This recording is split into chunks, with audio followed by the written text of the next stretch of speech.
Kali ini kita akan mengulas sebuah alur cerita film yang telah rilis pada tahun 2013 dengan judul Solo. Film ini menceritakan seorang gadis bernama Gilan yang mendapatkan kesempatan bekerja sebagai pembina di sebuah bumi perkemahan. Sebelum diterima bekerja, Gilan mendapatkan sebuah ujian untuk bersolo camping di sebuah pulau tak berpenghuni untuk menguji sampai di mana pengalaman camping yang ia kuasai. Gilan pun menerima ujian tersebut yang tanpa ia ketahui pulau tersebut menyimpan sebuah cerita kelam yang telah terjadi 30 tahun yang lalu. Jadi bagaimana cerita lengkapnya, kita ikuti saja alur ceritanya.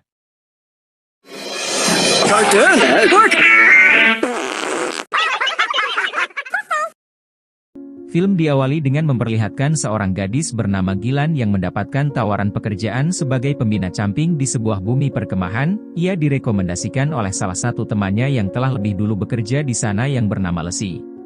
Setelah berada di sana dan diperkenalkan pada semua yang hadir, Gilan mendapatkan sebuah ujian dari pemilik Cameron tersebut yang bernama Fred, yang mana ujian tersebut mewajibkannya berkemah seorang diri di sebuah pulau tak berpenghuni selama 2 malam. Tujuannya tidak lain untuk membuktikan kalau Gilan mampu bertahan dengan semua pengalaman camping yang ia ketahui, sebelum ia menjadi instruktur sekaligus pembina bagi para pemula yang sebagian besar adalah anak-anak dan remaja. Gilan pun akhirnya menerima tantangan tersebut. Saat merenungi dermaga, Gilan didatangi oleh salah seorang pembina lain yang bernama Marty yang tak lain adalah anak dari Fred. Mereka pun berbincang dan Marty sempat bercerita kalau beberapa bulan yang lalu ada pelamar yang tak bisa melewati ujian solo camping. Karena di malam pertamanya ia sudah menyalakan suar dan minta penjemputan. Gilan pun menanyakan bagaimana itu bisa terjadi. Marty pun mengatakan kalau si pelamar mengaku melihat hantu di pulau. Namun ia tak percaya hal tersebut, menurutnya itu hanya sebuah mitos pulau. Sebelum tidur, Gilan menanyakan mitos pulau tersebut pada Lesi. Lesi pun menceritakan kalau 30 tahun yang lalu Fred membawa beberapa anak berkemah. Namun saat pagi hari seorang anak perempuan yang bernama Jenny menghilang.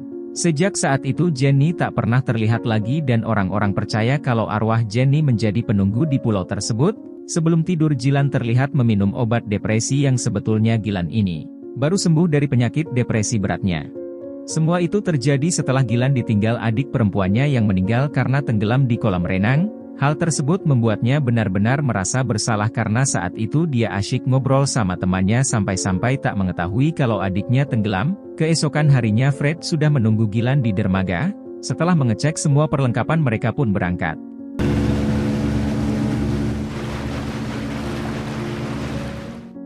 Setelah perahu sandar, Gilan diantar ke Camp City di mana biasanya para calon instruktur melewati 2 malam terberat dalam hidup mereka. Fred kemudian menjelaskan aturan dalam ujian tersebut. Fred juga sempat menyinggung kalau mungkin Gilan adalah orang terakhir yang bercamping di sana, karena Fred akan menjual pulaunya. Meskipun begitu, banyak kenangan tertinggal di sana, tapi karena Fred tak menghasilkan cukup uang dengan membuka perkemahan tersebut, ia terpaksa menjualnya. Setelah memastikan semuanya aman, Fred pun kembali ke perkemahan. Setelah Fred beri, Gilan mulai mendirikan tenda, mengumpulkan kayu bakar dan memasak makanannya sendiri. Merasa kesepian, Gilan mencoba menghubungi seseorang dengan radio. Namun rupanya ia malah terhubung dengan Fred. Fred memintanya tak bermain-main dengan radio dan hanya menggunakannya dalam keadaan yang benar-benar gawat. Merasa perlu mengenal pulau tersebut lebih jauh, Gilan kemudian meninggalkan tenda untuk sekedar berjalan-jalan. Di tengah-tengah perjalanan ia melihat sebuah mainan boneka anak perempuan. Boneka tersebut nampak kuno dan juga sudah sangat using. Rasa tak ada orang lain di sana, Gilan pun membawanya ke tenda. Saat hari menjelang sore, Gilan pun pergi ke danau untuk mandi. Beberapa menit kemudian saat ia kembali ke tenda, kakinya tersangkut ranting yang membuat kakinya terluka. Ia kemudian bergegas kembali ke tenda, akan tetapi di sana telah berada seorang pria setengah tua bersama seekor anjing yang sangat patuh padanya. Meskipun merasa takut, Gilan memberanikan diri mendekati tenda dan menanyakan ada apa gerangan beliau di sana. Bapak itu pun mengatakan kalau ia baru pulang dari memancing dan mendengar seorang wanita berteriak minta tolong. Gilan mengatakan mungkin itu teriakan orang lain karena ia tak merasa melakukannya. Si bapak kemudian melihat kaki Gilan berdarah, ia lalu menawarkan obat dan perban, namun Gilan menolaknya. Melihat Gilan merasa tak nyaman dengan kehadirannya, bapak itu pun berpamitan pergi. Namun melihat kakinya semakin perih, Gilan rupanya berubah pikiran. Ia pun akhirnya menerima tawaran si bapak. Gilan pun mengikuti si bapak ke perahunya dan si bapak memperkenalkan dirinya bernama Ray. Ia juga mengatakan ia biasa memancing di danau tersebut. Gilan lalu menanyakan apa benar pulau ini berhantu. Ray pun mengatakan jangan mudah percaya karena itu hanya bualan anak-anak perkemahan. Setelah mengobati luka Gilan dan membalutnya dengan perban, Ray memanggil anjingnya yang bernama Bar. Setelah itu Ray pun meninggalkan Gilan. Di malam harinya Gilan kembali bermimpi tentang adiknya. Di saat yang sama seseorang rupanya berusaha masuk ke dalam tendanya. Namun tiba-tiba Gilan terbangun karena mimpi tersebut. Di saat yang sama ia melihat tandanya dalam kondisi terbuka. Menyadari dirinya kedatangan tamu yang tak diundang, ia mencoba melempar pandangannya ke semak-semak. Namun rupanya di sana ia tak melihat siapapun. Ia lalu kembali ke tenda dan setelah meminum obatnya Gilan kembali tidur. Keesokan harinya ia terbangun dan melihat makanan yang ia gantung di pohon sudah berserakan di tanah. Gilan lalu melihat ke sekitar mencari-cari siapa yang sedang mengerjai, dan saat itulah ia melihat sosok di balik sebuah pohon. Gilan mundur pelan-pelan dan berniat kembali ke tenda. Namun sosok tersebut rupanya sudah berada di dalam tendanya.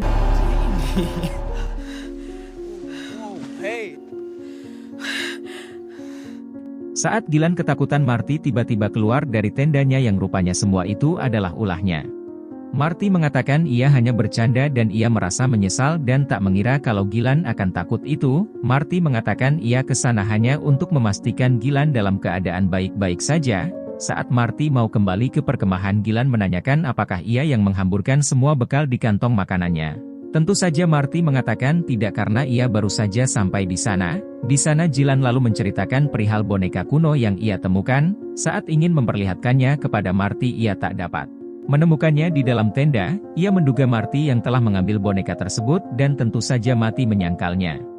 Ia bahkan mempersilahkan Gilan menggeledah tasnya jika ia tak percaya. Untuk meyakinkan Marty kalau ia tak mengada-ada, Gilan mengajak Marty ke tempat di mana ia menemukan boneka tersebut. Di tengah perjalanan Gilan menanyakan apa yang sebetulnya terjadi saat Jenny menghilang 30 tahun yang lalu. Marty pun bercerita kalau menurut cerita ayahnya yang saat itu menjadi pembina camping, Jenny memiliki sebuah kebiasaan tidur berjalan, jadi saat ia tidur ia suka berjalan ke sana kemari tanpa ia sadari. Hal itulah yang mungkin menjadi penyebab ia keluar dari tenda saat ia tidur, dan semuanya menduga Jenny berjalan ke danau dan tenggelam di sana. Ia juga menceritakan ayahnya shock berat sejak kejadian itu dan ia hampir saja menjual kameron tersebut kepada orang lain. Setelah sampai di lokasi penemuan boneka, Gilan samar-samar melihat sesuatu di kejauhan.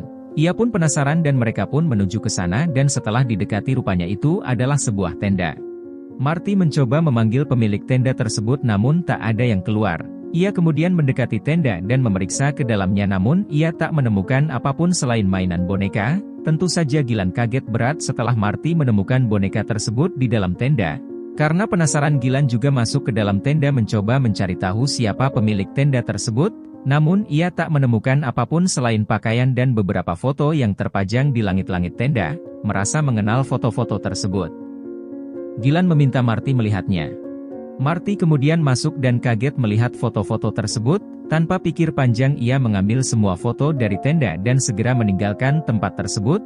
Melihat Marty yang berlaku aneh seperti itu, Gilan pun menyusulnya hingga mereka sampai di tenda. Di sana Gilan melihat-lihat foto yang ia dapat dan rupanya itu adalah foto anak-anak saat perkemahan 30 tahun yang lalu. Selain itu ia juga melihat foto anak yang dikabarkan hilang itu yang bernama Jenny. Gilan juga memperhatikan kalau di beberapa foto Jenny membawa boneka yang sama dengan boneka yang dia temukan. Gilan pun menyadari sekarang kalau kasus menghilangnya Jenny berkaitan erat dengan si pemilik tenda misterius itu. Ia pun berinisiatif menghubungi Fred namun Marty mencegahnya. Saat itulah Gilan berpikir kalau itu adalah tendanya Marty dan ia sengaja mencuri foto gadis-gadis di perkemahan. Namun Marty kemudian mencoba menjelaskan dan memperlihatkannya sebuah foto, di mana di sana terlihat foto anak-anak termasuk Jenny dan juga foto ayahnya yang menjadi pembimbing mereka saat itu. Marty mengatakan kalau kemungkinan besar itu adalah ayahnya. Marty mengatakan ayahnya sedang sangat kacau dan kadang-kadang ingin menghabiskan waktu sendirian di pulau. Ia pun meminta Gilan merahasiakan hal tersebut pada yang lain. Selain itu Marty juga mengajak Gilan segera kembali ke perkemahan. Di saat bersamaan mereka mendengar suara perahu mesin mendekat. Awalnya mereka mengira itu adalah Fred namun rupanya yang muncul adalah Ray. Tentu saja Marty kaget melihat orang asing di properti milik ayahnya. Ray lalu mengatakan kalau ia ke sana karena menerima panggilan radio dari Gilan. Ia hanya ingin memastikan kalau Gilan dalam keadaan baik-baik saja. Di sana Gilan lalu menceritakan perihal tenda misterius dan juga foto-foto yang ia temukan di dalamnya. Ia juga menceritakan kalau seseorang masuk ke dalam tendanya kemarin malam. Ray lalu meminta salah satu dari mereka menunjukkan di mana tenda tersebut berada. Marty kemudian menawarkan diri mengantarkannya ke sana. Ray lalu menghampiri Gilan dan memintanya untuk menunggu sebentar. Sementara Ray dan Marty pergi, Gilan berusaha menghubungi 911. Namun ia tak bisa mendapatkan sinyal dimanapun, bahkan setelah membawa ponselnya ke danau hasilnya masih sama. Beberapa saat kemudian Gilan mendengar Ray memanggilnya. Ray kembali dengan kepala yang berdarah. Ia mengatakan Marty telah memukul kepalanya dan pergi begitu saja. Gilan yang ketakutan mencoba memastikan apakah itu benar-benar di Marty. Ray mengatakan ia tak yakin karena ia dipukul dari belakang, namun yang pasti sekarang mereka dalam bahaya. Ray lalu meminta Gilan segera berkemas dan ikut pergi bersamanya. Dengan segera Gilan mengemasi barang-barangnya, namun tak sengaja ia melihat foto yang tadi. Setelah diperhatikan rupanya saat perkemahan waktu itu ada dua orang instruktur yaitu Friend dan ada seorang lagi yang tak lain adalah Ray. Dari situlah Gilan menyadari kalau Ray membohonginya. Ia pun mulai mengkhawatirkan keadaan Marty sekarang. Merasa Ray berniat buruk padanya, Gilan menyetel nada dering ponselnya dan berpura-pura kalau ia menerima telepon dari seseorang. Gilan berusaha membuat Ray percaya kalau seseorang akan segera datang menjemputnya. Rupanya usaha tersebut berhasil membuat Ray percaya. Ia pun pergi setelah Gilan mengatakan kalau seseorang akan segera datang menjemputnya. Gilan yang penasaran kemudian mengikuti kemana Ray pergi, yang rupanya benar saja ia kembali ke perahu dan terlihat mencuci bekas darah di kepalanya, yang jelas itu bukanlah darahnya sendiri. Setelah Ray pergi dengan perahunya, Gilan mengikuti kemana ia pergi dan ternyata ia kembali ke tenda tersebut. Dari balik semak-semak Gilan memperhatikan Ray memeriksa sesuatu di dalam tenda, dan setelah itu ia pun pergi begitu saja. Melihat situasi yang sudah cukup aman, Gilan memberanikan diri memeriksa tenda Ray, yang ternyata di dalam sana ia melihat Marty dalam kondisi kepala yang sudah berlumuran darah. Awalnya Gilan berniat meninggalkan Marty, namun ia memutuskan kembali dan membawa Marty pergi sebelum Ray datang. Dengan sekuat tenaga ia berusaha menyeret Marty menjauh dari tempat tersebut. Sementara itu di tempat lain Ray yang tak mengetahui apa yang terjadi rupanya tengah menggali lubang dan terdengar ia berkali-kali mengatakan, "Di mana kamu?" Gilan yang telah kehabisan tenaga memutuskan untuk rehat sejenak. Ia berusaha menyadarkan Marty, namun rupanya Marty benar-benar tak mampu membuka kedua matanya. Merasa tak bisa membawa Marty pergi lebih jauh lagi, Gilan akhirnya meninggalkannya untuk mencari bantuan. Namun rupanya jarak pulau sangat jauh dari bumi perkemahan. Ia pun akhirnya hanya bisa mengirimkan pesan pada temannya yang bernama Yesi itu. Karena terjadi kendala sinyal, Gilan lalu bungkus ponselnya dan membawanya berenang ke tengah danau. Namun sayangnya ia masih tak bisa mendapatkan sinyal di sana. Akhirnya ia pun melemparkan ponselnya sejauh mungkin dan membiarkannya terbawa arus menjauhi pulau dengan harapan ponselnya mendapatkan sinyal dan pesannya berhasil terkirim. Setelah itu Gilan lalu kembali ke pulau, namun ia tak melihat Marty di tempatnya. Rupanya Ray telah menemukan Marty dan membawanya kembali ke tenda. Gilan kemudian mencoba menghubungi siapapun melalui radio, namun rupanya tak ada seorang pun yang menjawabnya. Merasakan sesuatu yang buruk akan terjadi pada Marty, Gilan menggunakan asap merah dan mancing Ray datang ke tempatnya. Dengan sedikit tipuan Gilan berhasil memperdaya Ray. Namun saat akan menyerang Ray menyadarinya dan malahan Gilan berhasil dibekap sampai ia tak sadarkan diri. Gilan kemudian tersadar telah berada di tempat Ray. Ia pun melihat Ray sedang memegang boneka Jenny. Awalnya dia mengira kalau Ray depresi karena menjadi penyebab kematian Jenny, namun rupanya Gilan salah.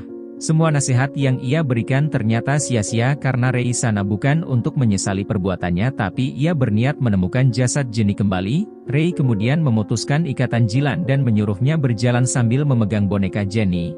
Ia disuruh terus berjalan menuju danau.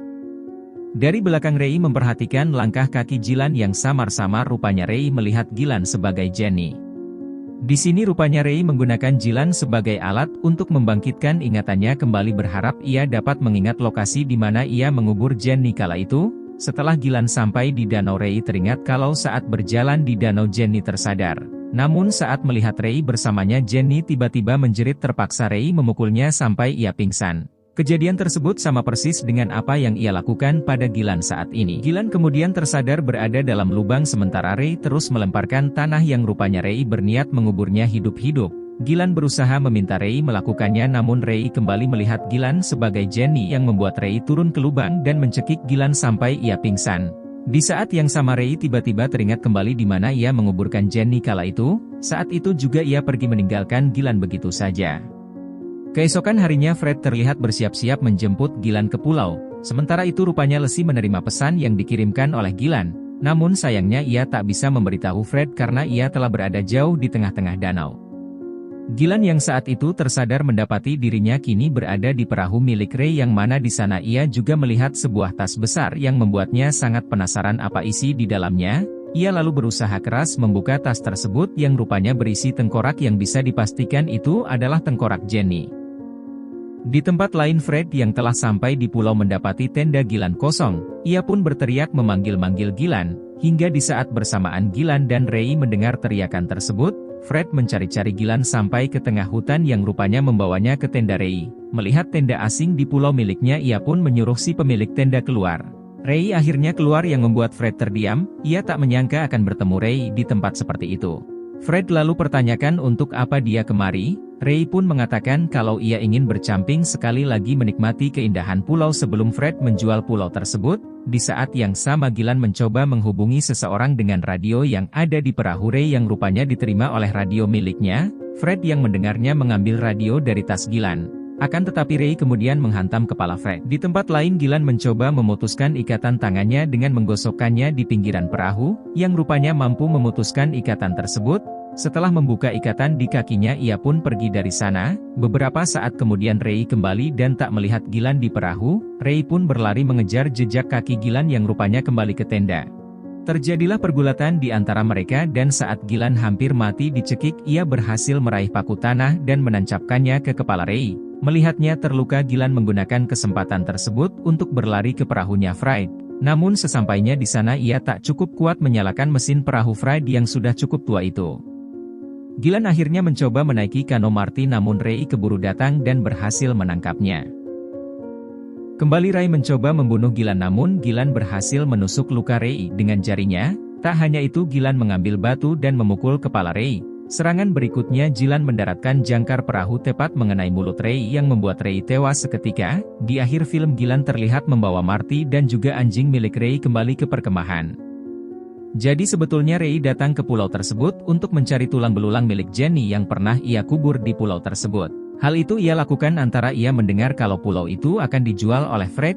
Ia merasa khawatir jika seseorang nantinya berhasil menemukan tengkorak tersebut, bisa saja nantinya ia akan menemui masalah di kemudian hari. Namun di luar dugaan Ray akhirnya mendapatkan balasan atas apa yang telah ia lakukan pada Jenny. Meskipun apa yang ia lakukan pada Jenny tak terungkap namun melalui Gilan semuanya kini berhasil terungkap. Sekian dulu alur cerita film kali ini, mohon maaf jika masih banyak kekurangan dalam penyampaian alur ceritanya. Jangan lupa subscribe dan sampai jumpa di video berikutnya.